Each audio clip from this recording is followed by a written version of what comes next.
tapedza kuverenga izvozvo siyai the rest munzwe kuti Mwari uri kuti kudii pasevhisi yanhasi. Ndoda kusiya ndaisa a seal, ndosiya ndaisa zodzo yeconvention ino tichiti dzakamboitika, asi iyi toda kuisiyira seal ichataurwa musi wokupera. Denga lichiti pamama kaungana paya ndopandakaita zvinhu zvangu, ndozvatafambirana napata chihora ivapo nezita raJesu weNazareti. Saka whatever is happening, toda kuti kubatwe sili yakatsuka neropa raJesu inobvuma iri kudenga kuti ngazvichiitika Mwari nokuti makavimbisa. And the Bible says he is not a man that he should lie. Zvaakataura ndizo chaizvo zvaachaita. Only believe. Hallelujah. Let us listen to the word of the living God.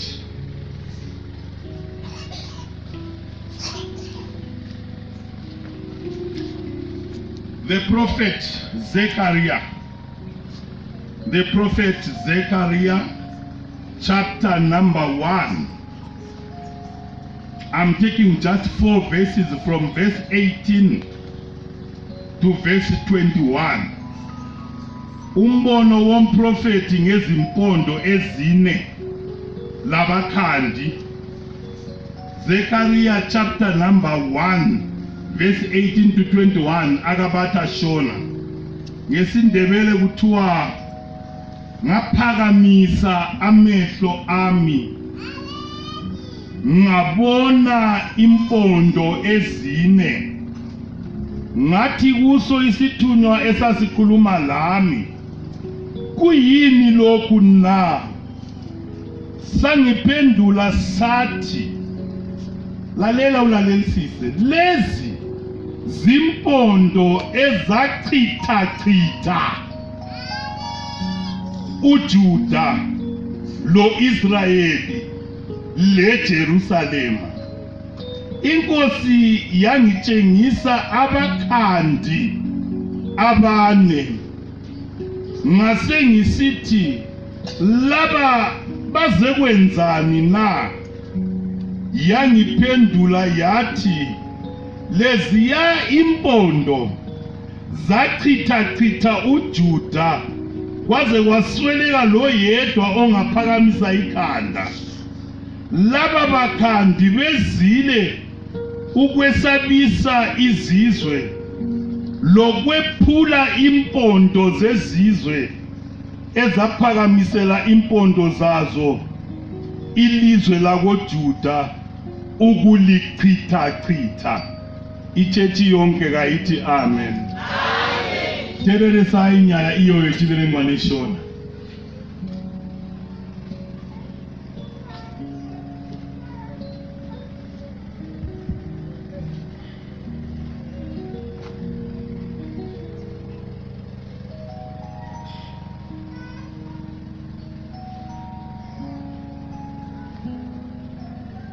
Chiratidzo chechipiri chenyanga navapfuri 18.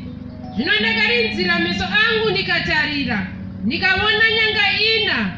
Ipapo ndikati kumutumwa wakanga achitaurirana neni, zvinyiko izvi? Akandipindura akati, ndidzo nyanga dzakaparadzira Judha naIsraeri neJerusarema. Jehovha akandiratidza vapfuri vana 21. Ipapo ndikati, ava vauya kuzobateiko? Iye akataura akati, ndidzo nyanga dzakaparadzira Judha kusvikira kusina munhu wakasimudza musoro wake. Asi ava vauya kuzovatyisa, kuwisira pasi nyanga dzendudzi dzavanhu dzakasimudzira nyika yaJudha runyanga rwawo vachida kuparadzira. Amen.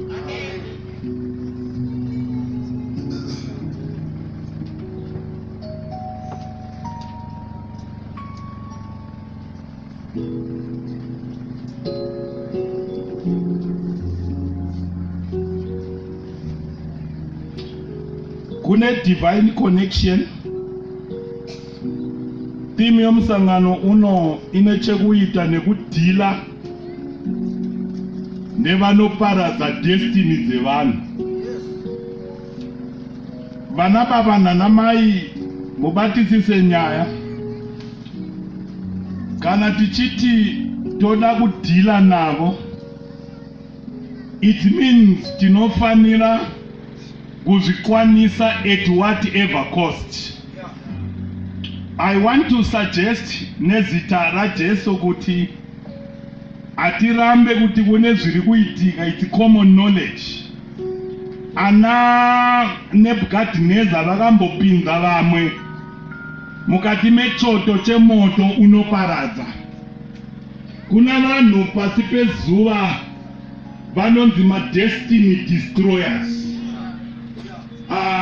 Varoi ndevamwe vavo, vanokuvengai nevamwe vavo, vakasiyana siyana. Vamwe vari panext door, vamwe vatoripo mukati mechechi yaunopinda. Mission yavo i-destiny destroyer. Ukaenda kunoona mwana achipiwa prize kuchikoro, kune vamwe vanenge vakafunyamisa kumeso, vasingafare zvachose kuti mwana wako abudirira. Kune vamwe vanonamata munamato uri negative, gose kwavanofamba nokuti dai awira pasi akafa. Kune vanonamata kana uchivaka imba vachiti dai atadza kuipedza. Ibasa ravo iroro, i-orientation dzavainadzo. Hatina basa, asi panapa nezita raJesu I want to suggest kuti boka riri pano ngarisimuke ridhile nenyaya idzodzo. Ndoda kuti ndifambe nezita raJesu even biblically. Angasiri Nebukadnezar ega, mukaenda futi muchaziva kuti kune umwe murume ainzi Ahab nemukadzi wake uya wamunoziva Jezebel. Kana taungana so kune ka chance katinopiwa kekuti udhile naJezebel wako. Ansati ndapedza inyaya ndeyekudhila, ndabata mweya wekuti haudhilirwe nemumwe, unofanira kudhila naye wako. Izita raJesu richikudzwa. Wakagara wakanditarisa so, avanyesi navo Hamani, avapikisana navo Esther. Mwaingenga Esther lalelani wafunga uHamani wati laya ukuthi labo bantu kwenziwe i-genocide. I-genocide kaHamani yayingadingi abathile, yathi bulalana amadoda angikhona. AboJuda libulale omama bangikhona, libulale labantwana bangikhona. Ngilusizi ngabomama bathi ngabe kuye emachechi bathiya abantwana bekorobha ezindlini. Ethi kelani ngihambe mina esontweni lisale limphekele isaladi. Ungakwazi ukuthi uHamani nxa eseqala kwesisikhathi kalandaba la uqala ngabantwana bakho atshaya khukhule, angene endodeni yakho atshaya khukhule. So ndola ukuthi ndisaludze nasi ukuthi simuka udile ne-destiny destroyer yakho. Ichechi kaJesu ithi amen. Kusikwa kwakho hakuna kuita accident. You are not a mistake. You are a special creation. Even nyanga vakakuti wakashata kurasika, Mwari akaruka munhu wake akampedza, akampa destiny yakakwana. Kukanganisika kwayo kupa too much liberty. Kunana Hamani na Ahabu wako na Herodi wako, newakakusunga wako. Nezita raJesu eNazareti, mweya wangu tandibvumira kuti ndifambe nasi. Handina basa kuti uri kujeri endazvishamise. Peter akamboripinda uko na Paul and Silas vakamboripinda. Hakuna chinoshamisa kuramba kuedzwa nekunamata kusina maturo kuti Jehovha kana muripo kana muri Mwari, rambai kuti zviitike, usarambe. Itaipu dzedu isusuka ngezokubuda mukati mejeri razvo. Testimony haitike kusina munana waitika. akuitike ukavedza vatiti muzita rajesu tiri kunamata kuti tinzi more than conquerors. Unoita conqueror kuti wakakunda chii. Havadi nemazuva ano panoda kubatwa semazai mumachechi, panoda kudiwa Kristu asina kudiwa, panoda kudiwa kudarika Kristu. Ndauya nenyaya yekuti dhira nedestiny yako wherever you are. Kana uchitangira mugomba Joseph akabva nepo, nekumajeri akabva nepo, uya wekurota iwe usati warota. Kana wamboti rotei mbichana unongorota uchibheuka, uya wakarota. Wakarota chaizwa maudzwa watengeswa inkosi kuti kukona idestiny enyilungisire yeEgypt. Wena ungakali ufuna ukuthi impilo yeEgypt uyiqalele la. Dlula mbijana udlule emajele, udlule emagodini, udlule kubo Hamani, udlule bathakathi bemalayitini ngegama likaJesu, udlule khonapho. Ubayekele bashelekete baze baqede bengakwazi ukuthi abadila laye kakwaniseki. Funa ukutshela ngegama likaJesu, nxa uwedwa uyakwaniseka, kodwa nxa ulo Emmanuel untouchable, vele imiracle yenzakala yikuthi bangakungenisa ngaphi, bangakudlisa ipoison, bangakwenzani, we don't care. Kodwa nxa ulo Emmanuel ayisebenzi. Hallelujah. Nxa usudlile phela khona ezinye ipoison zidlisele esontweni, nanti liyakwazi. Ezinye ngezemanyaradzweni, nanti liyakwazi. Ezinye ngezemtshadweni. Nxa usudlile uphuma ukhotha ulimi uhamba, besithi akuzawela phambili uzitshayele uhambe. Babone 2 months ziyaphela utshaye uhambe ngegama likaJesu. Bathi kumbe bazabona usuqala babona uyagain weight. Bahlala imihlangano bathi kathi kwahamba njani ngegama likaJesu. Kuyini ningakwenzanga kuhle, baqala ukuxabana bodwa sebesilwa bethi nguyo ngaloyanga kuhle. Kumele baze bakhuluma iqiniso bathi la nxa sengaze siyeloya njani lowana ngaloyeki, ngoba kakho yedwa. La nxa singena endlini yakhe singena nzima. Bathola kule 40, bathola kulothango, bathola kuncithiwe, bathola kuvutha umlilo odlula abawuphetheyo ngegama likaJesu. Limbambisise. Funa ukuthi nxa njumayela songidisqualify okuyimithi abakuthweleyo, ndisqualify amashrine lapha abahlala khona, ngidinise ezambane lembongolo zabo, ngidinise lemkhonto ngiqamule yonke abayilungisileyo. Anandaba ukuthi bayithuma bengaphi. Okunye bakhuluma, lalelani ubishop nxa ekhuluma. Thina ngegama likaJesu silamandla adlala abantu. Mina kamvumi ukuthi basukele umntana wakho lapha bamlandele ePolokwane eSouth Africa, bamlandele bayemfika. Wena ukhonza uJesu khona indawo zonke. Igama likaJesu lalithunyiswe. Laleli abathakathi bakhuluma into ezenzakalayo, thina sikhuluma into ezingenzakaliyo. Never ngiyabheja ngiyala, akwenzi. Sifuna ukuthi imatrix yangikhona ngegama likaJesu, ukuthi nxa umthakathi ekhuluma kusenzakala, lamuhla wena ube wesi, ube phambili ngegama likaJesu, ukuthi yena ngathi kakufiwe uthi wami umntwana kaphile, elapilizwi lilandele, elalabana lingalandeli. Jethi kaJesu ithi amen. So mfuna ukuthi ngegama likaJesu lamhla sisukume senze indaba lapha, kube lenyonga esibhakabhakeni. Kufanele ukuthi kube le-commotion namuhla ngegama likaJesu, ngoba emfuna ukwenza ukuthi sidile lama-destiny destroyers. Nxa lilibala iBhayibhili ukuthi 110 verse 10 kuthiwa isela leza ukubulala, ukubhubhisa lokubhidliza. Yiyo ilokuze imishini yabo. Umlimi ngiyamthanda lamuhla, konke akukhulumayo uhlafake le-solution. Akakhulumanga ngesela kuphela lokubulala kwalo, wasesithi kodwa indodana yomuntu yabuya to counter. Sukushaya i-counter attack enzima namhla ezakwenza ukuthi owatshontshelwayo impilo akithi mayithatha back owatshontshelwayo impumelelo ayithathe back owatshontshelwa indoda ayithathe back owatshontshelwa umntwana amthathe back igama likaJesu lidunyiswe kuthiwa sebehlanye nalabanye bahlanye kodwa yakanini labantwana benu ngenxa yokuthi lamhla sizokuthi away with the destiny destroyers.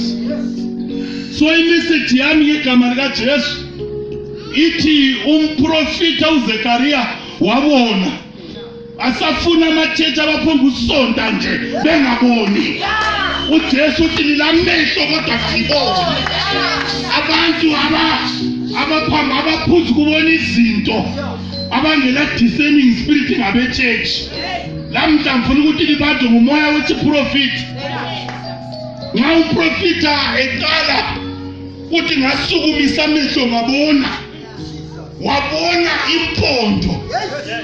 wabona impondo madoda wabona ababephethe impondo ungaresearcha uphondo lumelele i-authority uphondo lumelele i-superpower uphondo lumelele i-enemy what is impondo ezasetshenziswa ukudestroya uJuda limbambe kuhle nxa kudestroye uJuda kwadestroya uIsrael kwadestroya iJerusalem akusela nto eseleyo kuChristianity Chethi kaJesu ithi amen basukuma labo bantu bengalahloni badestroya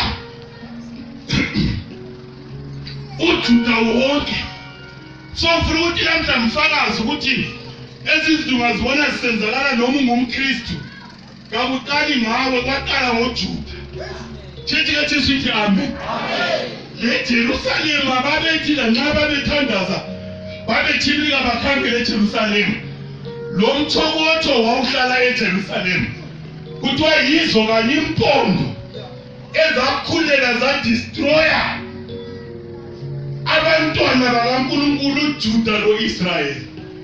Oh my God and my Father. Bonga nini ilizwi lalamhlanje ngoba ngalaphelela khonapha le church kade ingala hope zaThosi kuthiwa thina singama descendants kaAbraham nguye phela uJuda nalo Israel ichurch kaJesu ithi apha kuthiwa yaluyiswa kuthiwa yanyathezelwa phansi ikatsikilirwa phansi lalele babulawelwa abantwana bathathelwa amadoda bagqilazwa bavalelwe emajele bafungelwa bathola abasoze baphumelele bangaze basebenze njani ngiyayizwa ukuthi umayelana ngabe vele besumele ngama destroyers abalandaba lokuthi odile balandelwa obodayo bakuchithize ngoba bafuna ukuthi ukhale inyembezi lamhla sifuna ukuthi ngegama likaJesu singavumi le destiny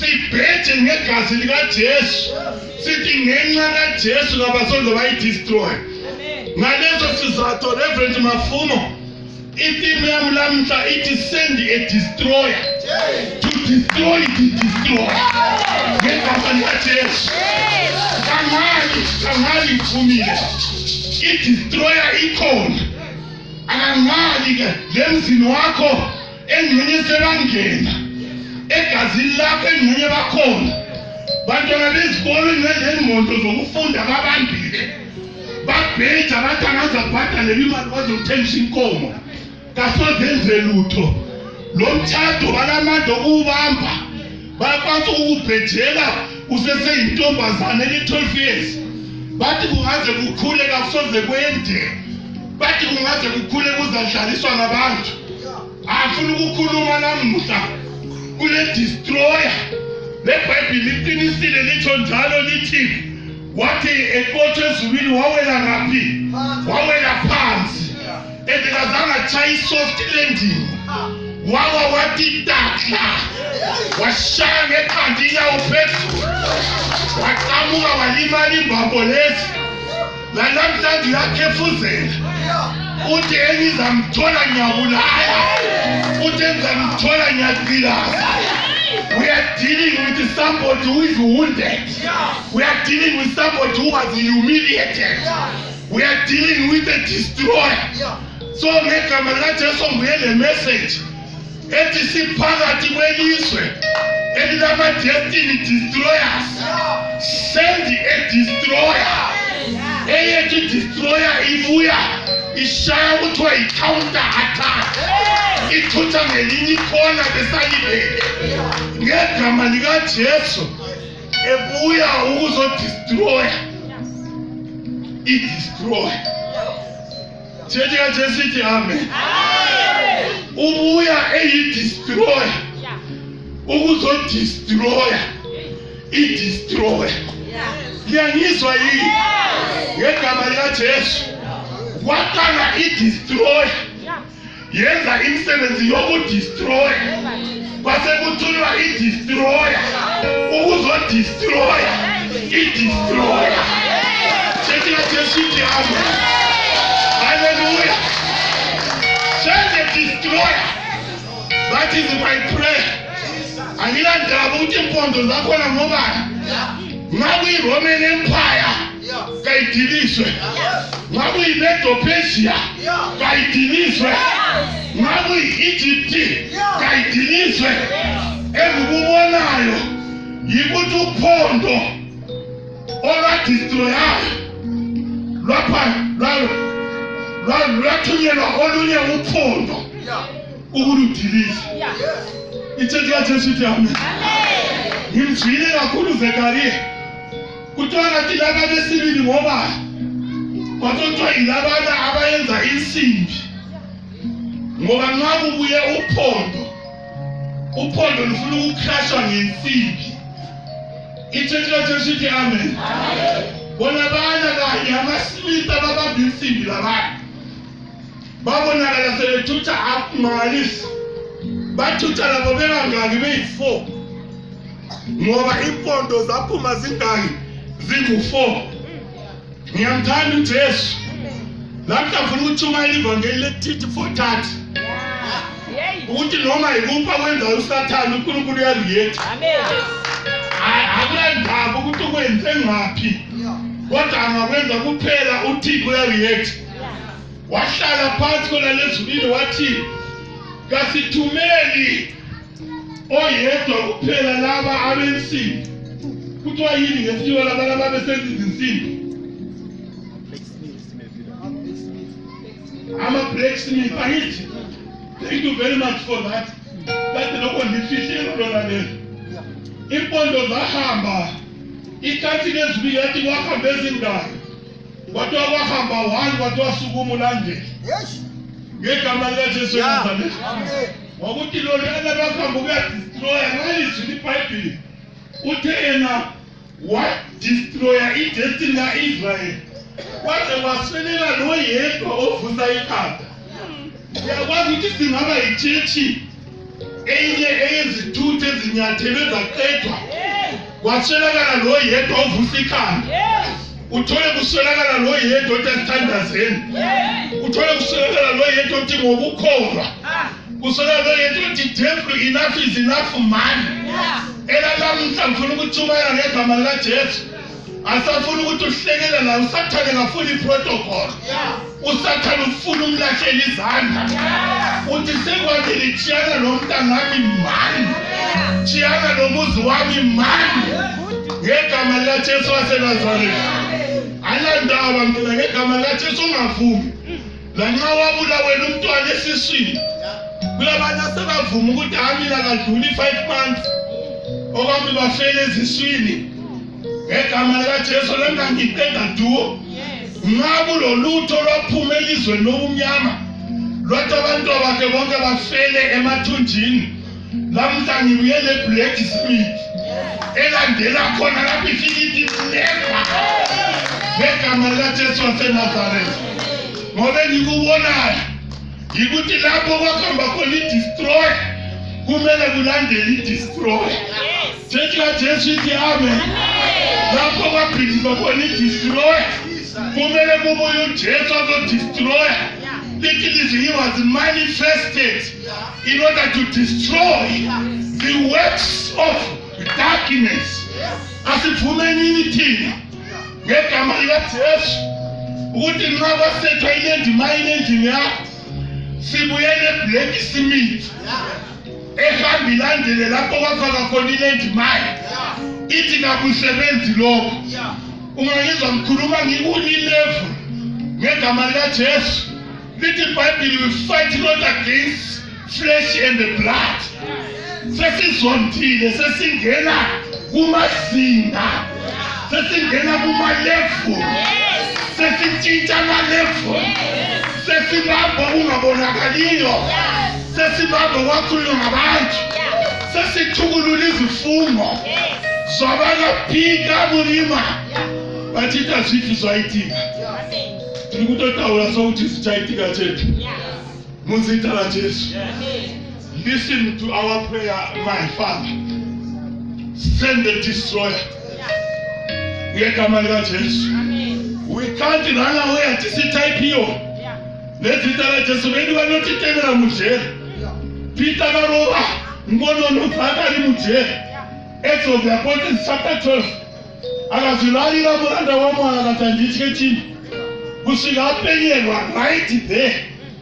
Jacob blacksmith. I will tell you exactly where you are. And the young Yako, you are. I finally know what I finally know Banayamukwaya. I finally know Karanayamukwanda. Zagatosiana Yanga Dutch. Even the Ebu Roma, even the Ebu Persia, even the Ebu Peter, even the Pharaoh. Even the Galaxy Check. As if Mwali wangu zwaita anoti akaona bachiita dzungu dzekuteverera vasingateverera anoti vamunoona vachiteverera amuzovaoni futi because the destroyer has been set in place. Ndomuda mwangu mubate zvakanaka achinje masitaira mvura iyoyo inoremekedza vamwe kuti vaite makorasi mvura imwe chete inofukidza vamwe ichivapedza kusvika musina kusevaiva even one. Usavhunduke kana wabuda mujendako vanosara vachida kuzvivaya todzoka toti don't destroy yourself. Mabasa edestroyer atibudeteka tinobuditswa moto yenu vesai wedzerai moto kuitira kuti tipinde titambe makorasi imomo ake ndizivhangeri amina nizva mwoyo wami utava nga ungambhena ezingeni likamesheki Shadraka laBhedenego kuthiwa kabazange banukelwe niphunga elomlilo ukuthi bake bangena lalike libona ukwenzakala nxa liphela ngamaparafini lezigqoko zinuka iparafini ophela ngegasi indlu yonke inuka igasi kuthi umlimo angangenela khona ukunuka nje umlilo ukuthi uke wangena uyatshintshijela lapho libe yi-place of joy ngegama likaJesu osebenzayo. Iphathi yokuqala yaqala phakathi komlilo bazigidela abafana bashaya amasitayile bachaya amagate down phakathi komlilo ngegama likaJesu. Ayibona phandle komlilo phakathi lapho imbali ekhona kuthiwe ngomnyaka wesibili kaDairasi. Ngalingamazwi uDairasi nguye lo wanojikela uDanyeli emgodini wezilwane asesabi. Linota Isaiah chapter number 41 verse 9 and 10 usathi kakana kuvunduka nokuthi ndimele layibambikala kade isecret ngokuthi ngilawe swalandaba ukuthi bakufake ngaphi namhlanje uzotshaya ukuthi iscatting attack alandaba ukuthi igwanda ilama-satanist amangaka alandaba ukuthi kulezikhombe ezingaka kulabathakatha abangaka kulabazonda umlimo abangaka wena noma uwedwa kuphela noma uwedwa you will turn their world upside down ngenxa yokuthi uphethe inkalakatha yesandla ngegama likaJesu. Ama-blacksmith aphethe kalokhu 40 pound hama yona leyane yokuqamula noma ilipuphondo balanini iBhayibheli. Colossians chapter number 2 verse 13 na 14 uthi wadabula incwadi eyayibhaliwe eyayiphikisana lathi. Zwane zabodiyabosi ngazibhala ngazivumelani lawe ziphikisana lathi. Zisayinwe ngegazi, sayinwe ngokufelwa, ukuhlupheka, ukwaliwa, ukuxotsha emsebenzini, ukufa isikhathi singakakwani. Kuzothiwa sebephelile abantwana bakhe bonke bafa bene-21 years. Siphethe i-40 pound jama elothi noma bakukhuluma noma bakulungisa uphondo lophumayo kule blacksmith eyalandelayo. Zaphuma zingu-4 nama blacksmith abuya engu-4. Kwathiwa abalandeli bazekwenza, kwathiwa bazedistroya imisebenzi yempondo eyenziwa ngumubeni. Yekela uDavid asabela thalonda igadi latafula mpeli kwabadzilisi ithembu zelo hatithi wasipho tinothi kabakatalisa tinobudilila bakaronga. My God and my Father, bakaronga kuti tisu tichalembera hatilemberi ndivo vanorembera ngegama laJesu waseNazareti. Oh my God, ngegama laJesu. Imessage engiphethe lapha ngeyakho labantu bakho, ngeyakho lomndeni wakho. Ngiyakhuluma ngegama likaJesu. Kanti ababhetha bavuma bathi kungumntwana wakhe uqede university asivumela nini sithayi degree yekuthi seqedile noma engakaqedi. Ngasikhuleka sithi seqedile ngenxa yokuthi chimwe chinenyanga yathi chimwe chakamezhelwa sini iyoyo sikhethe ndikupandisa zwima zvinabudana bhari nanani zvakala iye Jesu. John 3 verse 16.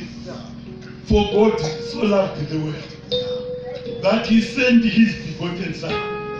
Akana kubuda mahali akaona kuti lenguruve latadza lemombe lazvitadza nenjiva njiva dzaparara nemakwai apera zvakuda the ultimate sacrifice nezita raJesu weNazareti. Time dziri pano dzinoda the ultimate sacrifice nezita raJesu kuitira kuti kana kwakaenda nyanga kuuye nyanga, kana kwakaenda simba kutevere simba nezita raJesu weNazareti. Saka makamuona chikwira pagomo reCalvary asingaresiste angachida kupedza munyama wako. Can you say amen? Angachida kupedza munyama wako. Pindurai neni kuchiti amen. Akauye kuzobvara rugwaro rwako iti amen. Akauye kuzopedza mhosva yako iti amen. Akauye kuzofushira gomba rako iti amen. Izita raJesu ngalikudzwa.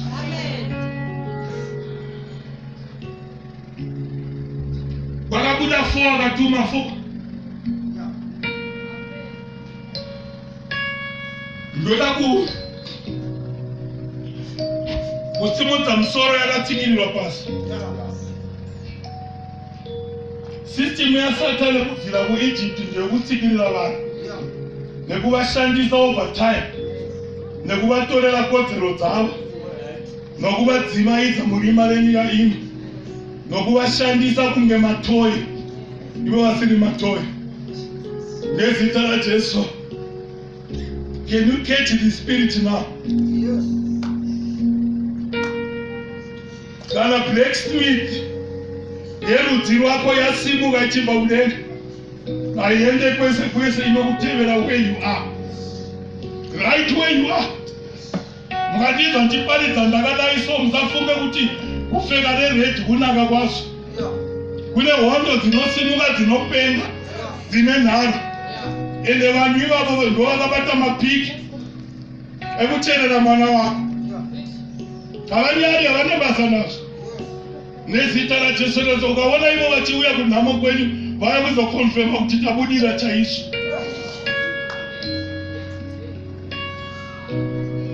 We can't surrender our destiny We can't surrender. We can't. Jesus did not suffer for nothing. We just cannot.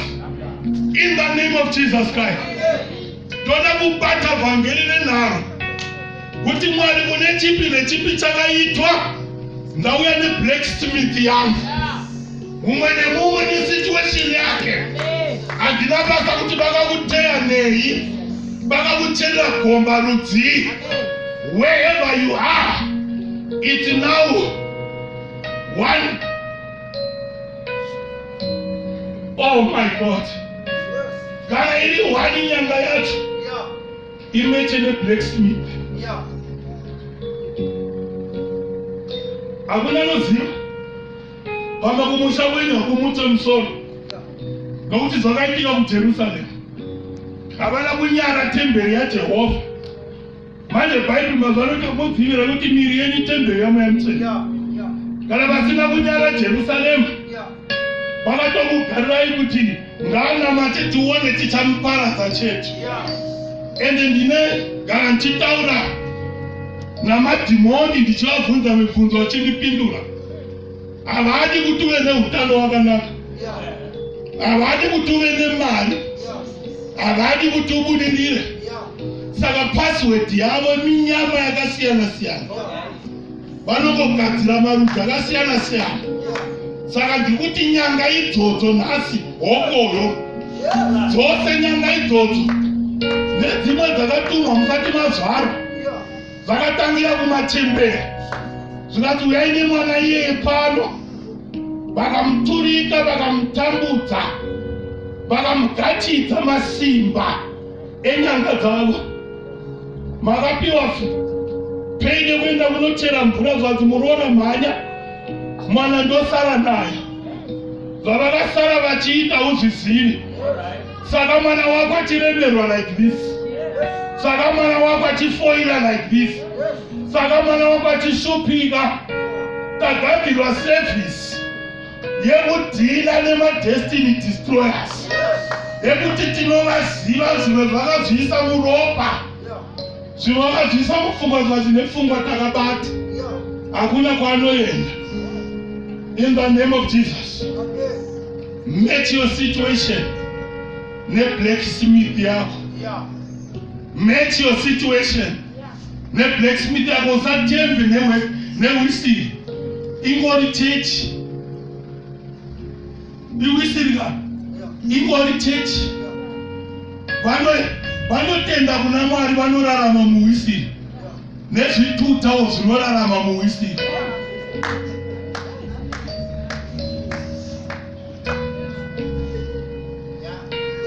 Take your destiny into your own hands by faith. In the name of Jesus.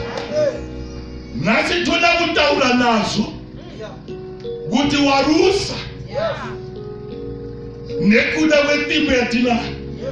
Muiverenge Yesu yaJeremia iye anoti usati uri mwana mudiki nekuti kwose kwatichakutuma uchaenda. Jehovha anogadzira sando yavo yekuparadza marudzi erima nezita raJesu. Zvimwe ndezvekuzvishavane chaiko chaiko kwamakabva ndokwazvakabatira. Zvimwe ndezvekumakuva. Vamwe vakaenda nemazita enyu pavakadzoka vakakutsakai kuti hazviitwe musipo. Toda kuita divine cleansing in us. Toda kutevera vekujeri. Totevera vekumanyara. Totevera vekuparara. Totevera maprodigal son. Kutofuratira kuti regai ndiende kunopenga, kunofira kure, kunopedzwa. Uya une nyasha nekuti akazopepuka. Akadzoka kune dzimwe type dzisina kupepuka. Nanhasi dziri kungoimba nziyo dzecheche asi havasati vabatirira kune blacksmith yavo. Checha Jesu yoti amen. Vana kutaura mamysteries ndiende. kune conference rakusiyira simba rekupedzira conference mangwani asi ndauya nezita raJesu. Vanoti kuna Mozisi ivo veimba iya manya kuna Mwari wenyu tanzwa nemarudzi enyoka etotirumai. Jehovha woti nyoka handibvisi asi ndogadzira imwe. Ndogadzira imwe igemu yenyoka kwakaenda nyanga ngamuende blacksmith nezita raJesu chingangoitwa denga ngaviriete zvandagarai pakati padzo dzicharuma nerudzi irworwo asi kune vachatarisa kune iyo nyangwe vakaruma neiyi chechi yaJesu yoti amen. Send a destroyer to destroy a destroyer. Nezita raJesu. The kind of destruction yanhasi haipindirwi nemapolisa. Yanhasi haina case mukoti. Tinotouraya.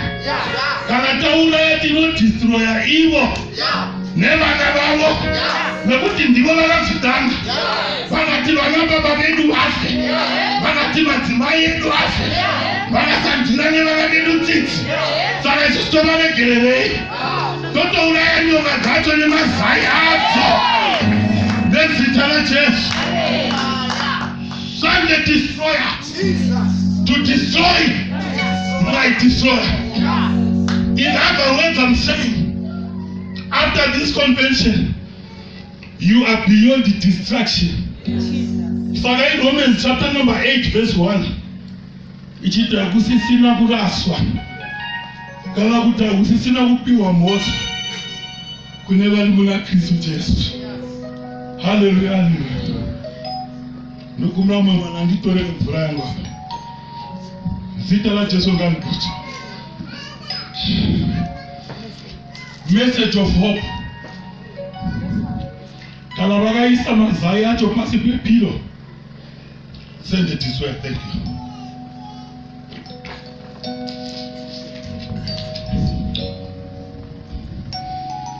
Atina tsitsi tauya nevhangeri rokupwanya,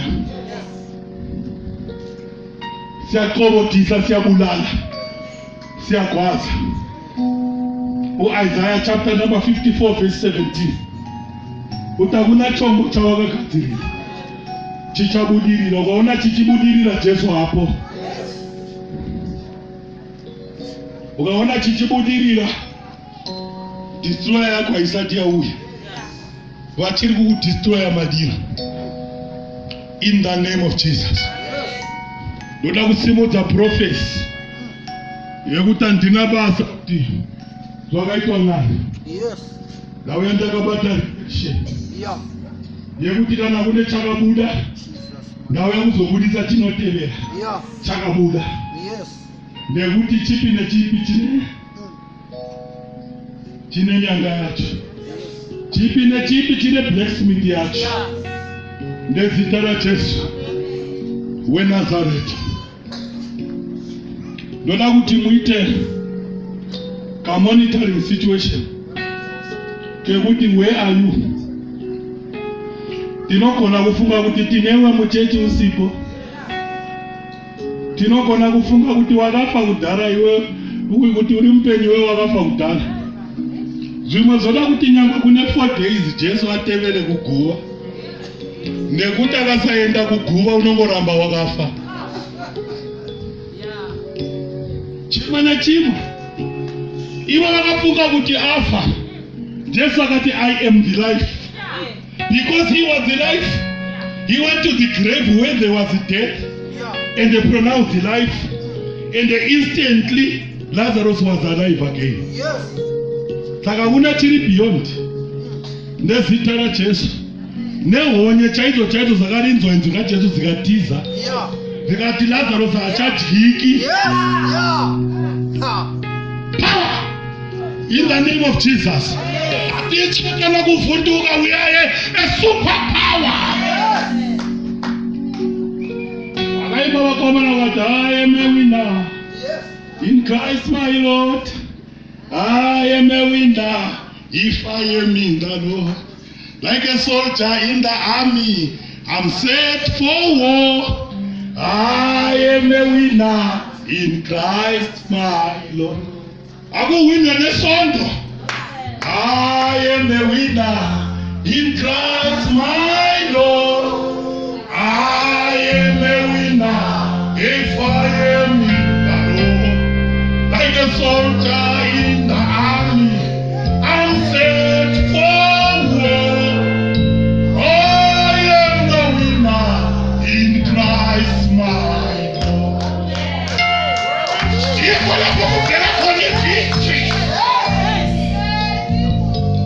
Sathola ukunqoba ngoJesu. Sathola ukunqoba ngesiphambano. Ngegama likaJesu. Lase-Indian Ocean bangizwile namuhla. Ngoba ezinye zivela khona. Ngegama likaJesu leze-Tanzania zinzwile. Ngegama likaJesu eNazaretha. uNkulunkulu enzela abantu bakhe kuhle. Izwi lami lithi he is a consuming fire. Ukusetha inkalakatha yomlilo ozatshisa kuleli tende. I-convention leyi izakhulunywa ekupheleni kwesikhathi ngegama likaJesu.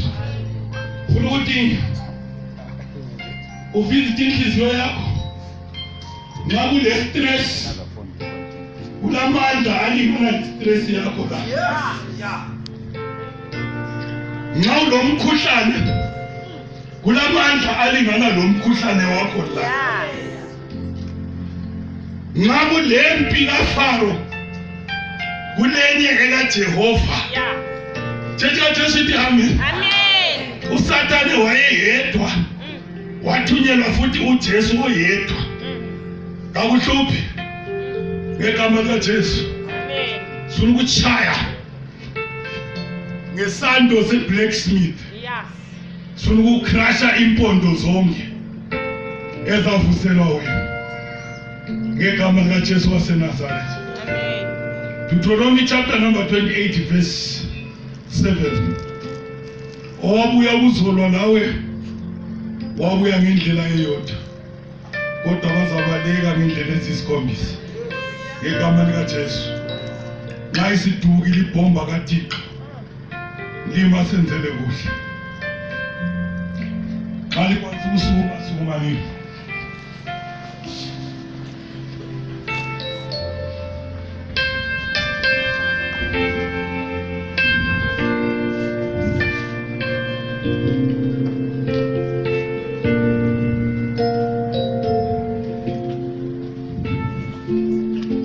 Indlela yokudila le-destroyer yakho ikubiza i-destroyer.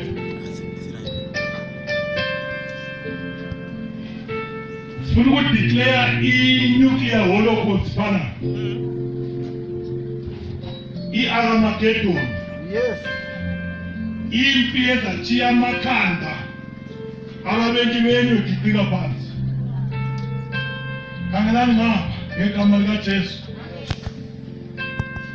uDavid nxa esekulwa loGoliath uthi ngizakubulala. Ebekazange abotshwe futhi.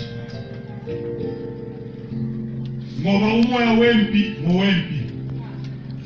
Asilwi legazi lenyama kodwa silwa lelimoya.